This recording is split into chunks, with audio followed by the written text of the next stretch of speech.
বাজার যাচ্ছি লেওড়া, দেখ কিরকম মেঘ গিয়েছে দেখ গার মারা কিরকম মেঘ গিয়েছে। আমরা এত মেঘে বার হয়েছি বাজার যাবার লাগি লেওড়া, দেখে লে গাইস কিরকম মেঘ গিয়েছে। এখন আমাদেরকে দেখ আমরা হাঁটে হাঁটে যাচ্ছি লেওড়া, কাদায় কাদায়। একজন উপরে উপরে লেওড়া, একজন উপরে আছে।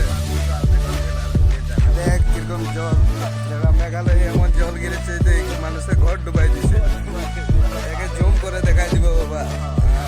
ওকে দেখ লেওড়া, আরেকটা বোকা চোদা আছে আগে দিকে, ওকে দেখাবো। বাজারও জায়গা মো গাইস, ই একটা বাল ছিড়া, একে ইয়ার লাগে একটা লাইক করে দিও।